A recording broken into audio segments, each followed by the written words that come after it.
The history of ARP is one of innovation, of pioneering musical technology, of driving humanity forward, and of a genuine connection between circuits and souls. There is a growing legacy of incredible music that keeps us going every day.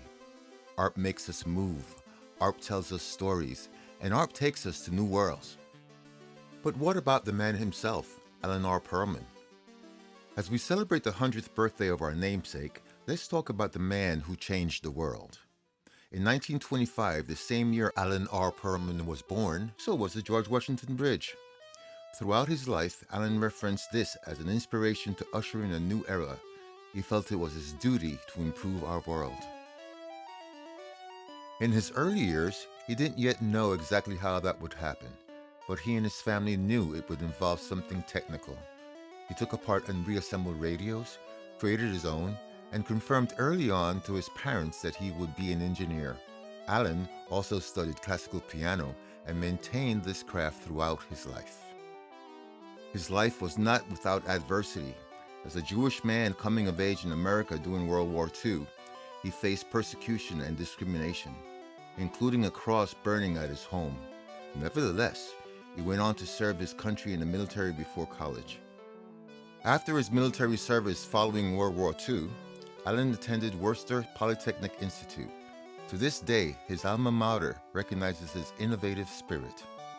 Here, in 1948, he designed technology that could track the sonic cadence of an acoustic instrument and turn it into useful information for as yet unknown musical devices. This was a pivotal moment in the history of electronic music. His reasoning, in his own words, was this: the electronic instrument's value is chiefly as a novelty, with greater attention to the part of the engineer to the needs of the musician. The day may not be too remote when the electronic instrument may take its place as a versatile, powerful, and expressive instrument. I've been a frustrated amateur musician all my life. One of the problems with amateur musicians is that they don't have too much time to learn how to play a lot of different kinds of instruments, to find what kind of instruments they can play best. And they're always looking at the fellow with the other instrument and wondering whether they could have done better with another instrument. We're talking about the possibility of having musicians who have only time to learn one technique or two techniques to produce the sounds that would take them many, many creative lifetimes to learn. Even as a student, Alan R. Pearlman was at the forefront of music technology before those two worlds sounded normal together. His words were a prophecy for a coming of age of electronic music, and he would be among an elite few to bring it to fruition. We often use the term rocket science to refer to a genius, and it couldn't be better applied to Alan. For 5 years, he devoted his engineering talents to NASA's Gemini and Apollo programs while working for Raytheon and other government contractors. Alan powered humanity's exploration into the unknown and took us to outer space in more ways than one. In the mid-1950s, Alan met the love of his life, Buena Alcalay, a Holocaust survivor from Belgrade, Yugoslavia. She was brilliant, lovely, and spoke half a dozen languages. After a whirlwind romance, Alan and Buena were married within 6 months. 4 years later, they welcomed their daughter, Dina, to the world. She grew up in a home full of music and frenetic activity, but describes her parents as wonderful humans, caring, loving, challenging, and interesting. Alan and Buena would remain devoted to each other for their entire lives, celebrating over 60 years together. After keeping track of innovative music trends, which included listening to Mort Subotnick and Gershon Kingsley, Alan's tipping point came after listening to Switched On Back by Wendy Carlos.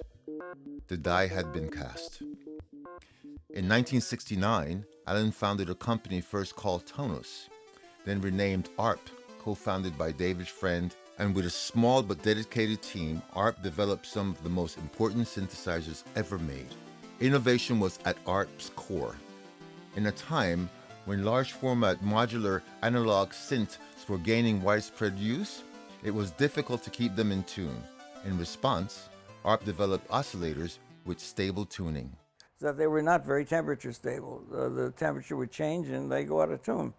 So I thought about it a little bit. So maybe this thing that I had got a patent on is usable in something like that. Turned out to be, it was very usable. As a matter of fact, I guess it's sort of established a standard. In a time when patch cores could turn an idea into a wall of pasta, Alan devised a sliding pin matrix to keep things clean. In a time when knobs were the de facto standard, Alan envisioned a way to be able to see a patch from across the room by using sliders instead. All of these innovations can be clearly seen and heard in legendary instruments like the ARP 2500, 2600, Odyssey, and many more.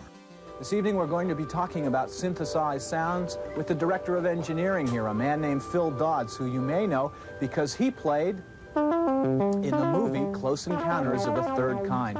We'll be talking about synthesized music, and we'll be making some this evening on Evening Magazine.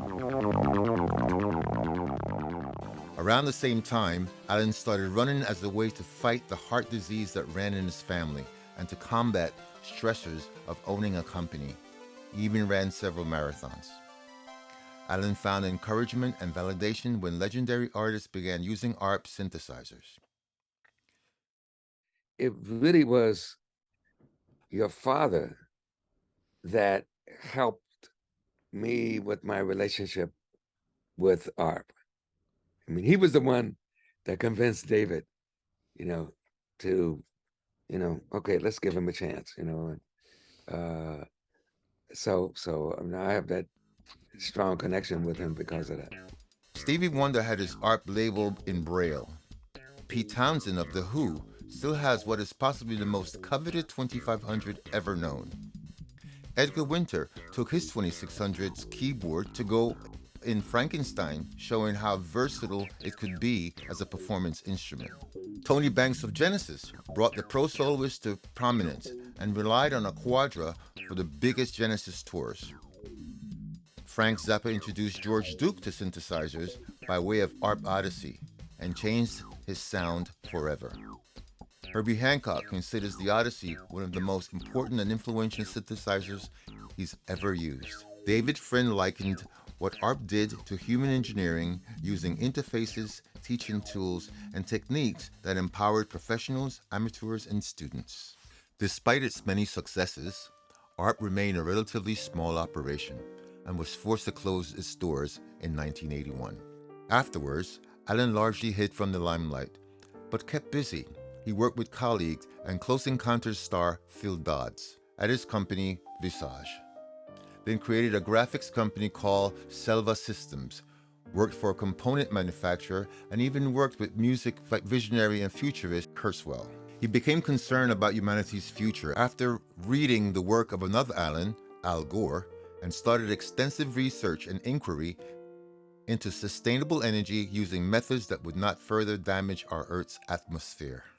I'm interested in the fate of the Earth and the sun and everything like that. And is there any way of averting a calamity? If we do get a big chunk of rock the size of the state of Texas hitting the Earth, is there any way for a civilization to survive? Well, believe me, I'll tell you a little bit more about that. So it's always been interesting to me. I've got a large number of recipes in my mind, and I wanted to get something published about it. And now, I've got an opportunity. There are a lot of creative solutions which I believe are just waiting for someone to recognize over there. Oh my God, why didn't we think of that? Why didn't we do that? There are so many things on the market right now which could be adapted. In 2003, Alan once again became associated with ARP Synthesizers, as he advised and endorsed the company's Way Out Wares software recreation of the 2600. Now, thanks to companies who respectfully recreate his innovations to this day in both hardware and software, Alan R. Pearlman's incredible gift to humanity are now available to a new generation of musicians. After another brief glimmer of returning to the synth industry, Alan fell ill and left us in 2019 at the age of 93. To those who knew him, Alan was humble, curious, and infectious. He held the same qualities as a visionary figure in music. In his private life, Alan was a devoted husband and father, an avid runner, a self-described frustrated musician, a relentless tinkerer, and so much more. He even wrote a short post-apocalyptic science fiction novel. When Korg visited his home in 2012 to discuss a new physical version of the Odyssey, he was 87 years old and busy disassembling a watch to make it work more efficiently. Hi, I'm Rich Formidoni. I first got the chance to meet Alan R. Pearlman a few years ago during the rebirth of ARP and the development of this guy. I was the one who got to go to his home to propose the idea to him personally, and I was very nervous to do that because I was in awe of this great man, this pioneer, and he was extremely kind and just wonderful to talk to. And when he let me in, he told me that he had just finished disassembling and reassembling a watch to make it work more efficiently. So what people say about him is true. His mind was going a million miles a minute. He was always looking for solutions to problems, and he was always playing piano too. He played beautifully for me while I was there, and just a sweet, kind-hearted, wonderful guy. So it was nice now, 50 years later, after the development of the first ARP synth, to be able to match all that wonderful, rich history and legacy up with knowing what a great guy Alan R. Pearlman actually turned out to be. And now I'm extremely honored to be serving on the board of the Alan R. Pearlman Foundation, where we're trying to preserve that legacy. Alan, we love you. We miss you. Happy birthday.